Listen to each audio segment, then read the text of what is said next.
내 삶은 때론 불행했고 때론 행복했습니다. 삶이 한낱 꿈에 불과하다지만 그럼에도 살아서 좋았습니다. 새벽에 쨍한 차가운 공기, 꽃이 피기 전 부는 달큰한 바람, 해질 무렵 우러나는 노을의 냄새. 어느 하루 눈부시지 않은 날이 없었습니다. 지금 삶이 힘든 당신, 이 세상에 태어난 이상 당신은 이 모든 걸 매일 누릴 자격이 있습니다.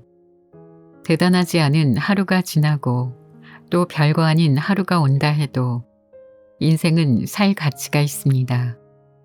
후회만 가득한 과거와 불안하기만 한 미래 때문에 지금을 망치지 마세요. 오늘을 살아가세요. 눈이 부시게 당신은 그럴 자격이 있습니다. 드라마 눈이 부시게 중에서 오늘 여러분과 함께할 책은 김혜자 배우님의 에세이 생애 감사해입니다. 김혜자 배우 하면 어떤 이미지가 떠오르시나요? 저는 일단 한국의 오드리 헵번이라고 생각됩니다.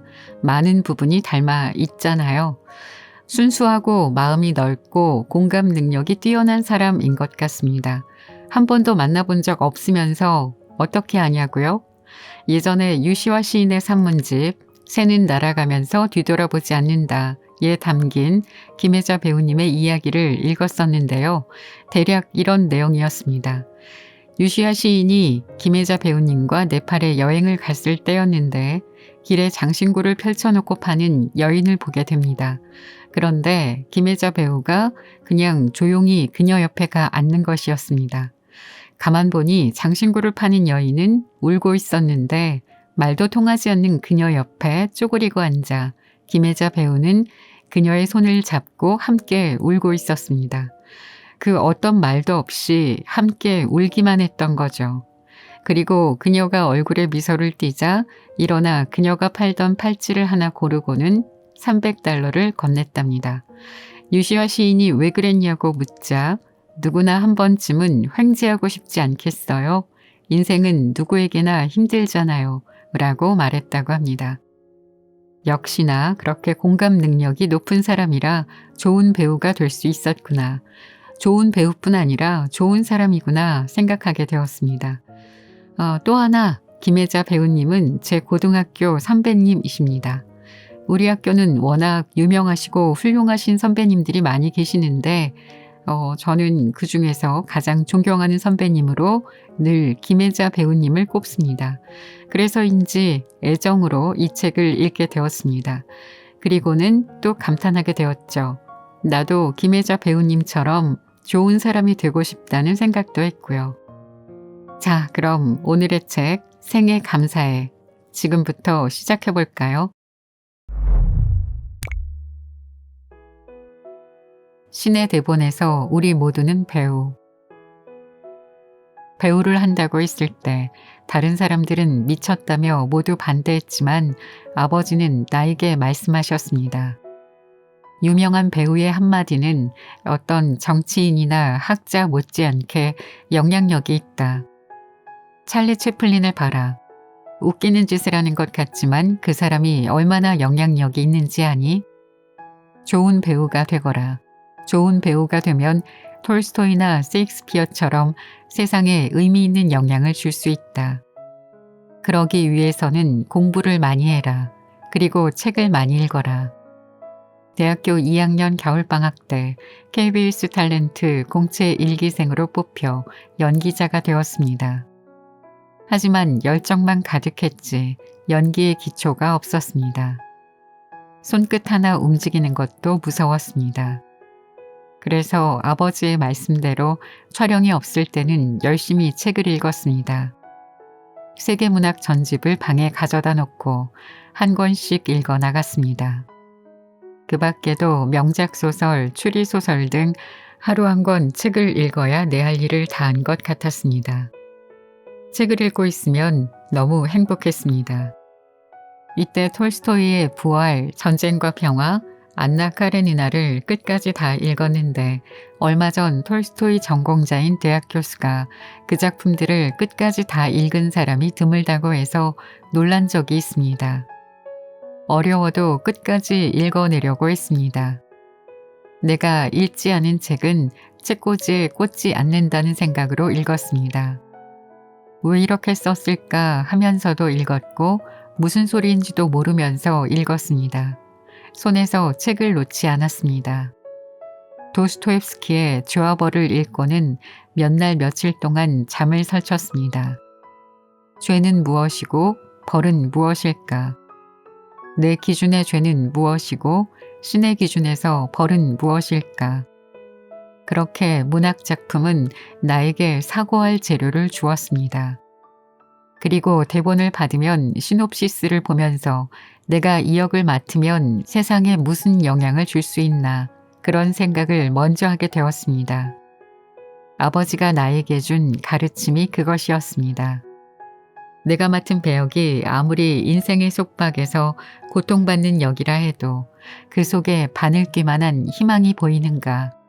그것이 내가 작품을 선택하는 기준이었습니다. 주인공이 삶의 밑바닥을 헤매어도 그곳에 희망이 있나, 그 희망을 연기할 구석이 있나, 내일의 이야기가 혹은 그 다음이 보이는가. 끝없는 절망 속에서 이 여자가 그냥 죽음을 선택해버리나. 그렇지 않고 아무리 힘든 상황 속에서도 한 줄기 빛이 어디엔가 있나. 그것을 찾고 그것을 연기하려고 노력했습니다. 배우는 연기를 해야 합니다. 그것이 배우에게는 유일한 빛이고 희망입니다. 또한 그것이 배우가 세상에 줄 수 있는 희망의 빛입니다. 작품이 있어야 배우로서 이렇게 해볼까 저렇게 해볼까 고민하고 설레고 한 장면을 100번 넘게 연습해보고 그것이 배우를 살게 하는 것입니다. 그때 배우는 살아있다고 느낍니다. 그것이 은총의 순간입니다.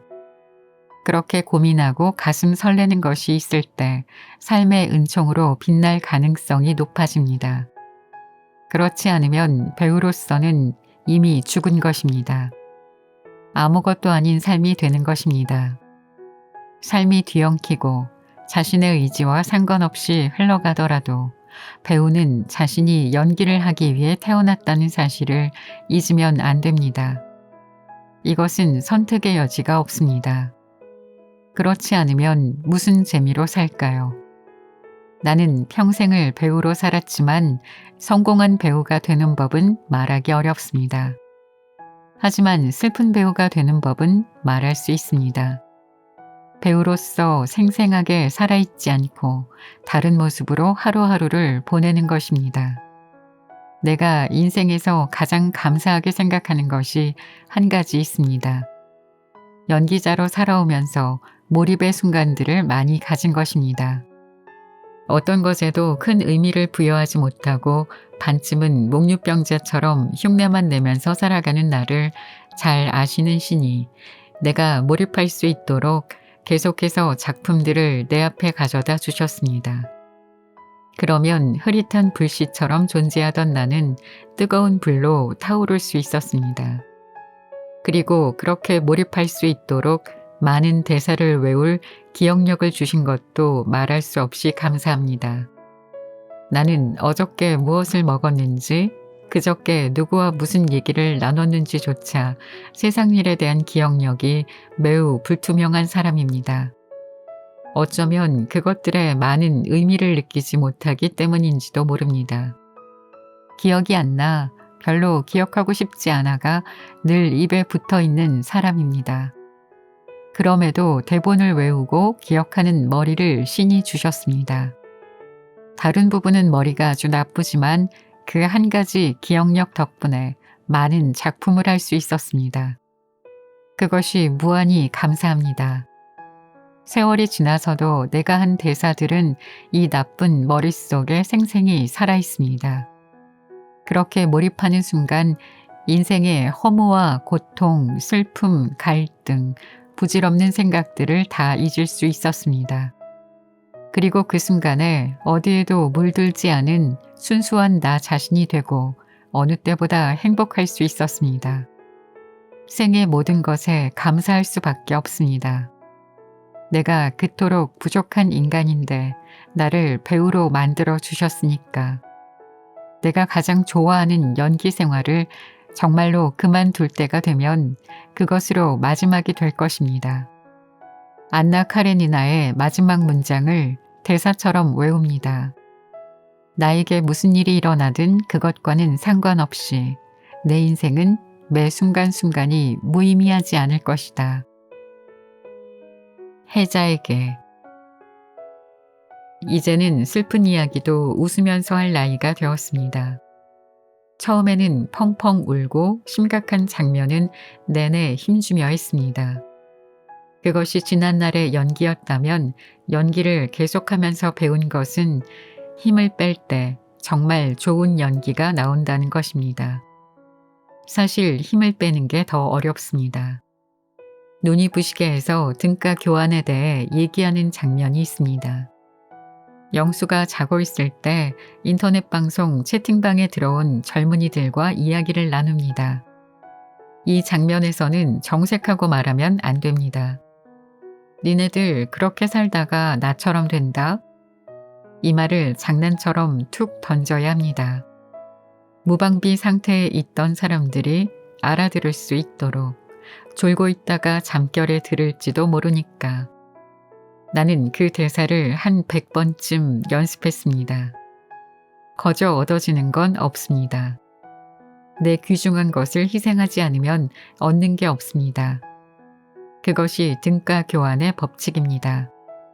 운이 좋았다 해도 노력하지 않으면 사라집니다.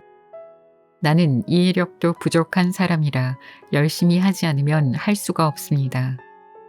오죽하면 꿈에서도 맨날 대본이 나올까요? 어느 날 걸레질을 하면서 오늘이 내가 전에 좋아했던 사람이 결혼을 하는 날이라고 혼자 상상했습니다. 이제 시작했겠네. 지금쯤 식장에 걸어 들어가겠지?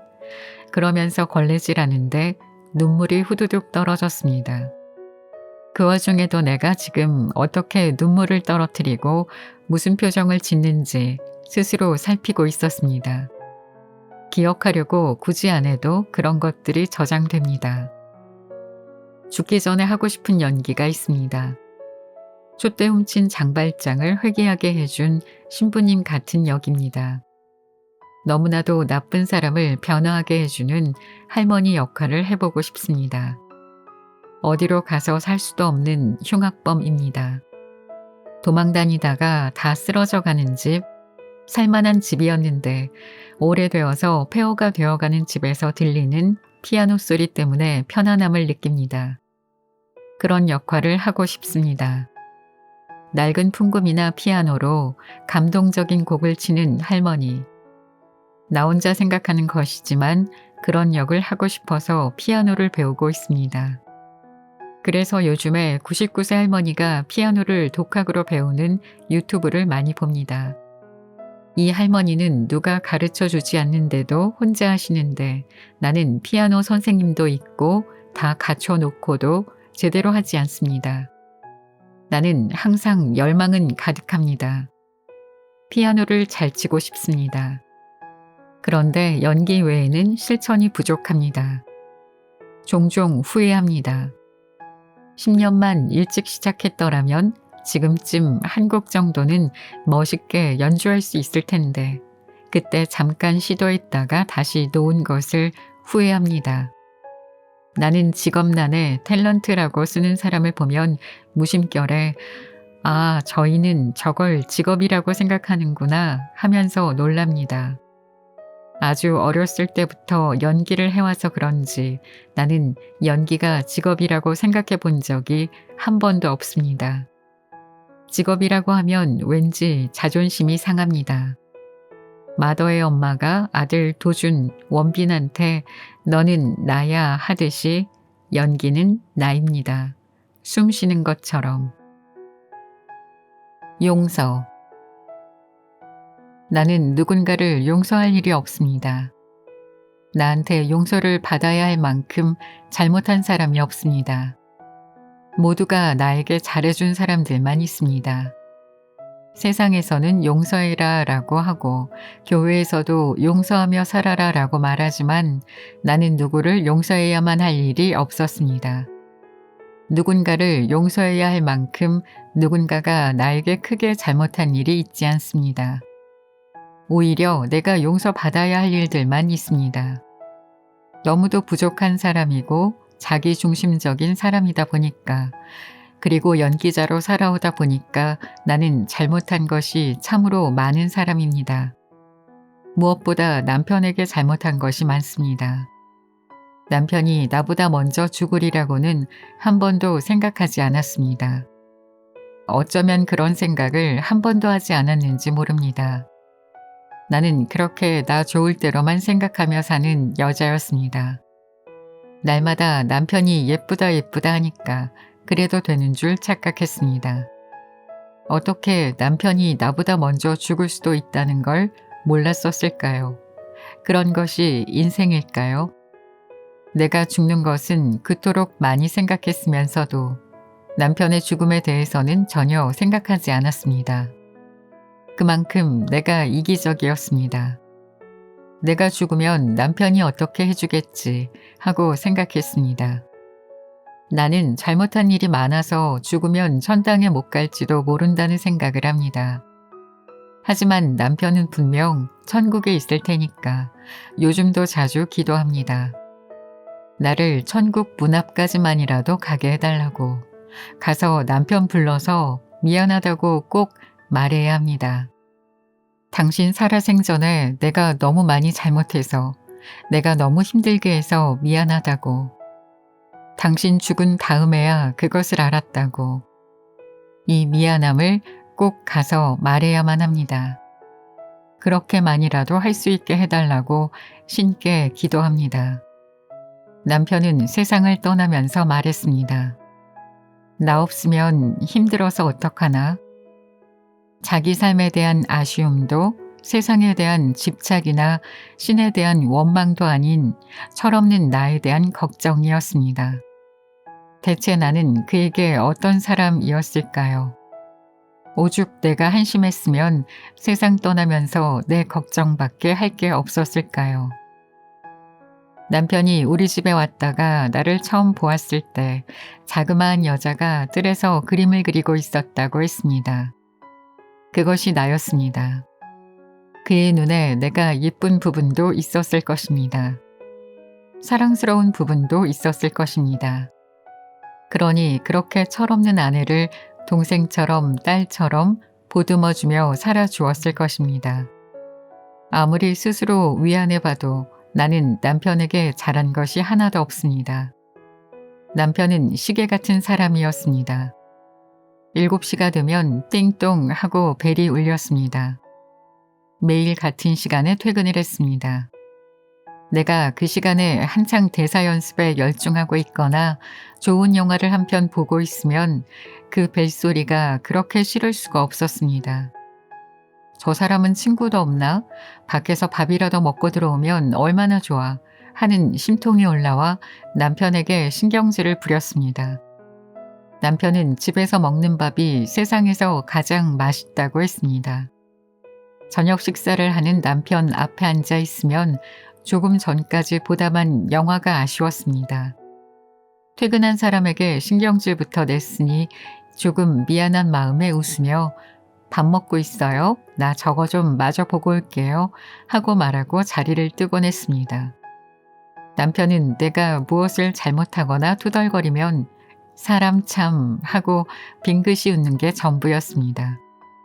크게 웃지도 않았습니다.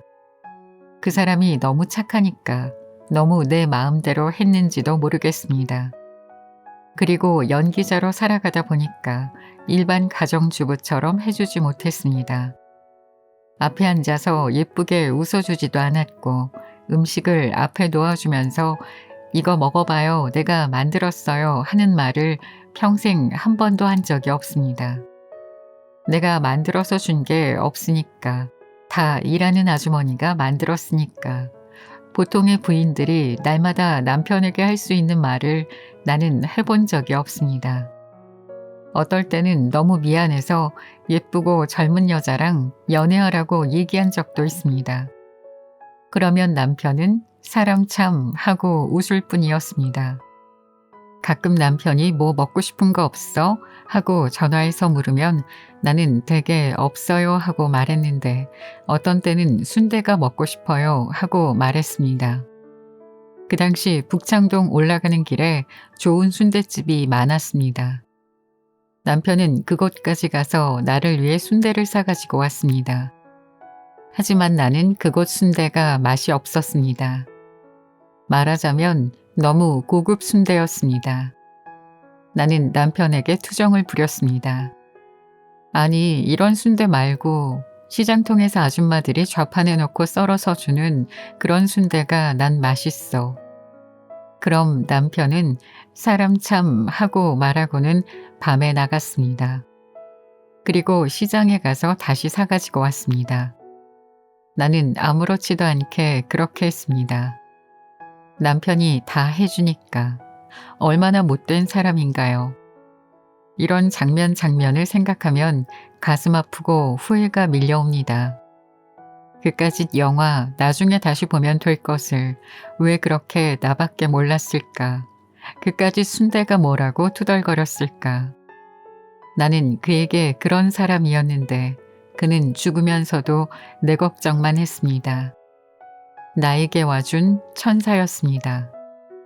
내가 좋아하는 사람이 생겼다고 해도 이해해줄 사람이었습니다. 그래서 너무 빨리 가버렸는지도 모릅니다. 그 사람이 췌장암으로 더 손 쓸 수도 없이 연세 세브란스 병원에 누워있을 때 나는 매일 밤 병상옆 보조 침대에서 곁을 지켰습니다. 수척해진 내 얼굴을 보고는 담당 의사가 김혜자 배우가 먼저 죽게 생겼다며 거울을 보라고 했습니다. 정말로 거울 안에는 입술이 검게 변한 내가 서 있었습니다. 의사는 옆에서 지켜본다고 더 오래 사는 것도 아니라면서 나더러 집에 가라고 했습니다. 나는 그 말을 듣지 않았습니다. 그 사람에게 나를 다 주지 않았다는 사실이 너무 괴로워 조금이라도 죄책감을 덜어보려고 계속 곁에 있었습니다. 너무 내 본이었고 참으로 한심하게 굴었으니까. 또 그것을 남편이 다 받아주었으니까. 그는 너무도 좋은 사람이었습니다. 하지만 끝에 가서 그렇게 한들 무슨 소용이 있을까요? 마지막에 침대맡에 서 있던 가족들, 나, 아들, 딸, 또 누군가가 있었습니다. 하나하나 눈을 맞추고 그 사람은 조용히 눈을 감았습니다. 나보다 먼저 죽을 줄 알았더라면 내가 그렇게 하지는 않았을 것입니다. 더 다정했을 것이고 한 가지라도 더 신경 써 주었을 것입니다. 걱정도 덜 끼치고 떠날 때 내 염려 안 하도록 자립하는 모습도 보여주었을 것입니다. 하지만 그 사람이 내 앞에서 죽으리려는 생각을 어떻게 한 번도 해보지 않았을까요? 얼마나 바보 같은가요? 정말 이 사람이 이제 세상에 없네 하고 느끼게 할 줄 몰랐습니다. 언제나 내가 먼저 죽을 것이라고 생각했습니다. 그래서 남편이 떠났을 때 충격에서 헤어나기가 쉽지 않았습니다. 남편을 땅에 묻으며 내내 울었습니다. 남편이 누운 자리 위로 흙을 뿌리는 것도 싫고 남편을 똑바른 자세로 불편하게 만들어 놓은 것도 싫었습니다. 무덤 봉분을 만든다고 사람들이 올라가 흙을 다지며 밟는 것도 싫었습니다. 우리 남편 아프다고 밟지 말라고 제발 그대로 내버려 두라며 울었습니다. 지금 생각해도 눈물이 납니다. 남편이 떠나고 나는 조금 이상해졌습니다. 남편과 연관된 사람만 만나도 갑자기 눈물이 났습니다. 그 사람과 남편 이야기를 나눈 것도 아닌데도 그랬습니다. 저 사람하고 우리 남편이 아는 사람이지. 저 사람도 우리 남편하고 대화를 했겠지. 이런 생각이 들면 밑도 끝도 없이 눈물부터 흘렀습니다. 남편이 세상을 떠난 후 가끔 사람들로부터 저렇게까지 세상 물정을 모를 수 있나? 라는 오해를 받기도 했습니다. 그럴 때마다 아들 이면식이 나를 따뜻하게 감싸주었습니다. 그런 일들로 내가 속상해하고 있을 때 아들이 뒤에 와서 나를 가만히 안아주며 말했습니다. 엄마가 얼마나 순진한지는 아빠랑 나만 아는데 아빠는 저 세상으로 떠나고 우리 엄마 어떡하나. 정말 그랬습니다. 어떤 한 분야에서 인정을 받는 사람들에게는 항상 뒤에서 희생한 다른 이들이 있다고 나는 생각합니다. 반드시 그럴 것이라 생각합니다. 이 세상에 산도 좋고 물도 좋고 정자까지 좋은 곳은 없습니다. 내가 남편에게도 잘했고 아이들에게도 너무나 좋은 엄마였고 그리고 연기도 빼어나게 잘했다. 그런 건 있을 수 없습니다. 나는 배우로서 살아온 것 말고는 모든 부분에서 부족한 여자였습니다. 내 아들 이면식에게도 온통 용서받을 일뿐입니다. 내가 낳은 아들인데도 온전히 첫 번째 순위로 놓지 않았습니다. 내가 하는 일이 언제나 첫 번째였습니다. 내가 대본을 생각하면서 멍하니 앉아 있으면 아들은 엄마 주위에 담이 쳐진 것 같다고 했습니다. 가까이 갈 수 없는 힘이 느껴진다고. 그래서 아들은 다른 아이들처럼 엄마 옷을 붙잡고 떼쓰는 일을 나한테 할 수 없었습니다. 나는 대본만 들면 내 방에 들어가서 밖으로 나오지를 않았습니다. 하루는 결혼한 내 딸 임고은이 몸이 아프다고 해서 찾아갔습니다. 기운 없이 누워있는 딸에게 내가 어디가 아파? 하고 물으며 손으로 배를 문질러 주었습니다. 그랬더니 딸이 가만히 있다가 말했습니다. 엄마, 하지 마. 엄마가 이렇게 하는 게 나는 어색해서 불편해. 그 말의 의미를 나는 금방 알아들었습니다. 그 순간 정말로 도망치고 싶었습니다. 딸을 키우면서 내가 얼마나 배 한 번 문질러 주지 않았으면 그렇게 말했을까요? 그 말을 듣고 너무나 슬프고 마음 아팠습니다. 나는 혼자 가만히 있는 시간이 그냥 멍하게 있는 것이 아니었습니다. 대본 속 여자가 머릿속에 가득이었습니다. 날마다 그러했기 때문에 어린 딸이 배 아프다고 하면 아가 이리 와 하고 안아주었지만 대본 속 역할을 생각하듯이 그만큼 온 마음을 다해 대해주지 못했습니다. 그런데도 어른이 된 딸은 나를 다 용서해 주었습니다. 고맙고 미안합니다. 참으로 부끄러운 고백입니다. 아이들을 낳긴 낳았지만 내가 하는 배역을 더 많이 생각하느라 아이들에게 전력 투구하지 않았습니다. 엄마라고 할 수도 없었습니다. 생에 감사합니다. 나는 그런 행복을 누릴 자격이 천성적으로 없는 사람입니다. 내 딸 임고은이 언젠가 내 대본 뒤에 써놓은 글이 있습니다. 나는 엄마가 이 세상에서 가장 아름다운 인간이라고 생각해. 나도 엄마 같은 인간으로 성장하고 싶어. 그 대본을 지금도 보관하고 있습니다. 내 딸은 모든 것이 부족한 이 엄마를 왜 그렇게 좋아하는지 모르겠습니다. 사람들은 내가 현모양처인 줄로만 압니다. 그렇지 않습니다. 나는 살림도 못하고 대본만 받으면 그날부터 대본 속 인물이 되어 버려서 식구들은 잊고 살았습니다. 그런데도 남편과 아이들은 내가 배우이니까 당연하다고 인정을 해주었습니다. 그래서 나는 배우로서 잘해야만 했습니다. 내가 가족에게 남긴 자잘한 상처들을 흐지부지 묻히지 않도록 가족에게 상처를 주면서 배우의 길을 걸었기 때문에 배우로서 떳떳하지 못하면 정말 면목이 없는 일입니다. 나를 배우로 인정해주는 가족의 헌신이 있었기 때문에 지금의 내가 있습니다. 최선을 다해서 나에게 부끄럽지 않은 배우가 되어야 한다고 늘 생각했습니다. 그래야 가족에게 미안하지 않고 부끄럽지 않을 것 같았습니다. 연기에 집중하면서 가족과 함께 있는 시간이 부족했기 때문입니다. 신도 나에게 실증 날 것 같았습니다. 날마다 잘못했다고 하면서 용서해 달라고 하고 그 말이 사라지기도 전에 또 잘못하고 실수를 저지르는 나를 아무리 신이라고 해도 고개를 저을 것 같았습니다. 그런데도 어떻게 나를 여태까지 살게 하셨는지 나는 그것이 의문입니다. 잘못한 것도 많고 실수한 것도 많은데 신은 나를 왜 이렇게 오래 살게 하실까요? 굽이굽이마다 나를 일으켜 세우시고 어떤 이는 나에 대해 김혜자는 자신을 비워내고 캐릭터를 받아들인다기보다 언제나 누구든 받아들일 수 있게 비어있다. 마치 일상이 없고 늘 배우로만 사는 사람처럼. 아니, 이 작품에서 저 작품으로 사는 집을 옮겨갈 뿐 현실적 인물이 아닌 것처럼 배우로 존재한다 라고 썼습니다.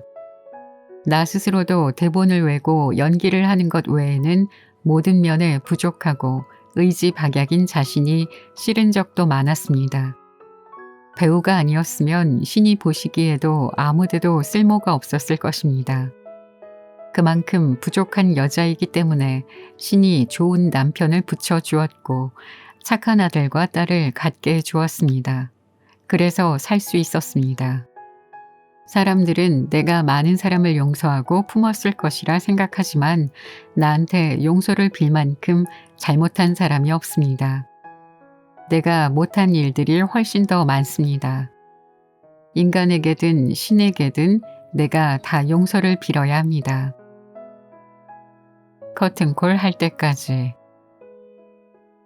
나는 커튼콜만 남았다고 오래전부터 생각했습니다. 그래서 디어 마이 프렌즈를 할 때도, 눈이 부시게를 할 때도, 우리들의 블루스를 할 때도 이것이 나의 마지막 커튼콜 작품이라는 생각으로 혼신을 바쳐서 했습니다. 언제나 막차를 타는 심정으로 카메라 앞에 섰습니다. 나는 원로 소리를 듣는 것이 싫습니다. 그 말이 내 귀에는 슬프게 들립니다. 원로가 무엇인가요? 이 바닥에서 이제 늙었다는 것이 아닌가요? 나는 잘 나온 사진이 있으면 영정사진으로 쓰겠다고 생각합니다. 사람들이 마지막에 바라볼 내 얼굴이 배우 같고 아름다운 사진이 영정으로 놓여있기를 바랍니다. 거기 모인 사람들에게 슬픔과 더불어 저 사람을 내가 알았었다는 기쁨을 같이 줄 수 있는 얼굴이면 좋겠습니다.